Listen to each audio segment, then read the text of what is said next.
Gantong klaseng ngiwi na ba ang nakikita mo sa rear fender mo? Bahagyang tabingi ang rear fender ng isang Honda Beat na ito. Parang yag balls na wala sa hulog.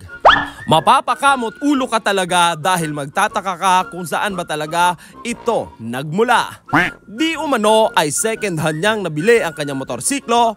At eto nga ay itutuwid natin, ipapakita ko sa inyo kung ano ang dapat nating i-check bago nating ituwid.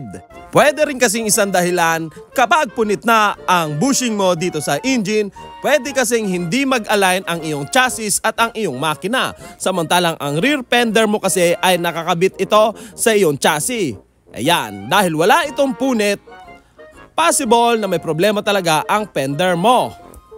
Pakita ko sa inyo kung ano ang mga tinanggal para ma-access natin ang dalawang tornilyo sa ilalim. Tanggalin nyo lang ang inyong grab bar, may 4 na tornilyo yan at ibang mga plastic parts, may mga screw dyan, kalasin nyo na lang isa-isa. Tatawagin na natin sa puntong ito si Peryong Eskwalado dahil may butas na ang kanyang taillight, possible na nabangga ito. At yang 10mm sa ilalim, dapat ma-access natin iyan para maituwid natin ang kanyang tapalodo. Ayan, napakalalim niyan, ang hirap arukin. Sa kanang bahagi ng kanyang pairings, nandyan yung socket ng kanyang taillight.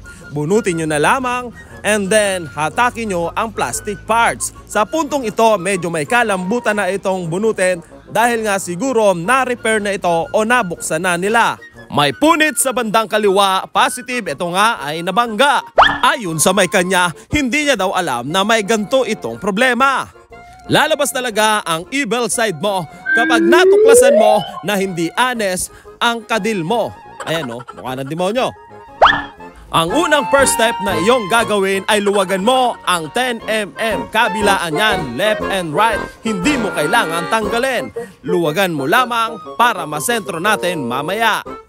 At silipin natin sa ilalim mula dito sa iyong tapalodo hanggang sa gulong mo.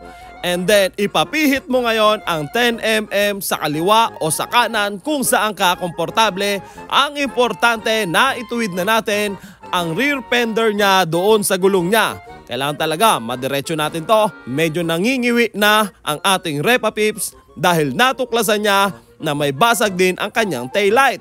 At ayan na nga, ola, tuwid na.